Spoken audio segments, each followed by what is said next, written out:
Torneko's Great Adventure Mystery Dungeon was your great-grandmother's idea of a Las Vegas vacation. Chain-smoking cigs in one hand while her other is feeding silver-plated discs to neonic gambling apparatuses. Because that's what this game is, a glorified slot machine. Not that there's anything necessarily wrong with that. Plenty of people enjoy slot machines. Allow me to explain how this game is structured, and maybe that'll make a little bit more sense. The game is separated into two segments, dungeons and towns we'll call them. Only this game effectively only has one of each. After exploring the only accessible dungeon area, you'll always return to your shop, and the only place to go from here is back into the dungeon. I used to think that this kind of structure was somewhat unique, but so far in this series I've touched upon a few games that are built like this, such as Arcana. There's one randomly procedurally generated dungeon. Everything from enemy placement to what items spawn to overall layout, it's never the same twice. Every time you come back, everything is different. If you've ever played Pokemon Mystery Dungeon, or perhaps Etrian Odyssey Mystery Dungeon, you know the gist of this. Well, Torneko, that man is built different. He's an old dog, incapable of learning with any sort of permanence. Every time you die, you lose all of your items, and you reset back to level 1. In Pokemon Mystery Dungeon, there exist post-game challenge areas which operate like this, but here, it's the whole game. One dungeon, every time you enter, level 1. You would think that this being a direct sequel to one of my favorite games ever, that it would be meaningful to me at least in some way, but it really isn't. After the events of Dragon Warrior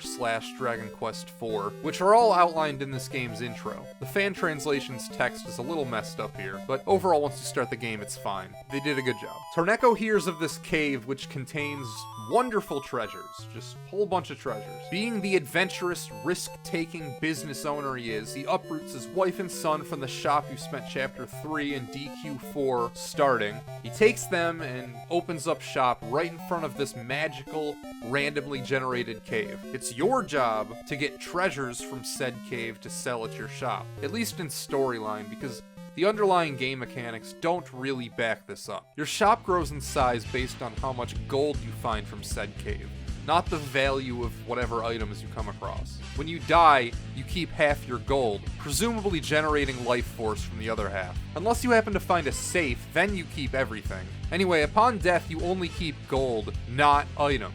Though there is a way around this. The only way to keep items is to escape safely, which can be done one of two ways. The first and most straightforward way is when you beat the game. Yeah, this is one of those where even after you win, it allows you to save and keep playing. You beat the game and you keep the items from that run. Our other, much more useful option is to happen across this item called an outside scroll. They're rare, and I only found 3 my entire playthrough. But if you use one, it warps you outside the dungeon with all your items intact. In the shop, your items are then converted into gold, unless you've upgraded your shop to a point where you have a vault. In this case, you can choose which items to save and which items to sell. And that's right, there's upgrading shop mechanics. If your level resets and you generally don't get to keep your items, then that's where the game's sense of progression comes from. It's your shop. Starts out as a little tiny room, and it spans to include a bar, multiple buildings, and just gradually grows into this tiny little town. There's a few cute storylines with recurring NPCs in your shop if you go out of your way to talk to them, but other than that, there's really not a plot.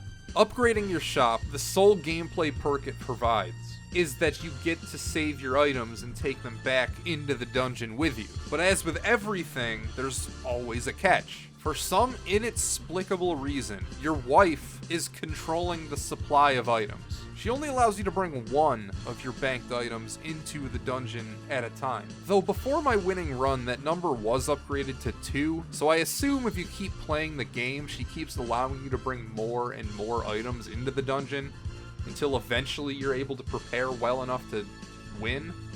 And that's what this game boils down to. Torneko's Mystery Dungeon is a game that you cannot prepare for, unless you fail long enough and the game starts to feel sorry for you. You can't memorize layouts, you can't plan ahead, because you don't know what's going to happen. I've had runs where I'm tripping over great weapons, just passing up steel axes and dragon swords because I already have something better. And I've had others where I'm 10 floors deep and haven't even found a measly wooden club. Sometimes you enter the dungeon, find great items, make it far. But others, the game doesn't even spawn food and you starve to death. That's right, you heard me, there's a food mechanic, meaning you effectively cannot stick around and grind earlier floors to get levels, because you'll run out of food and die. If you've played Mystery Dungeon, you know what I'm talking about. Only here, again, you by and large can't bring items, and when your supply of items is limited, you're going to want to bring a sword, a shield.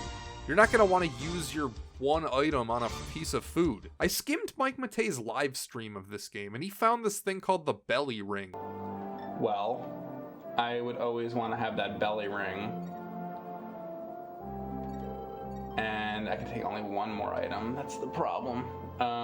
Which eliminates the need for food. So if you find that, I guess you're golden. Though I was not as fortunate as him. Or maybe I was more fortunate because it took me about half the time it took him to beat the game. Torneko's Mystery Dungeon is a case of a game effectively being replaced in a way by its own sequels. It's almost like a Mystery Dungeon proof of concept. One of the most basic games I've ever played. If you're at a casino with blackjack, roulette, Texas Hold'em, horse betting, and you're the type of person who chooses to sit all day in front of a slot machine, then play Torneko's Mystery Dungeon.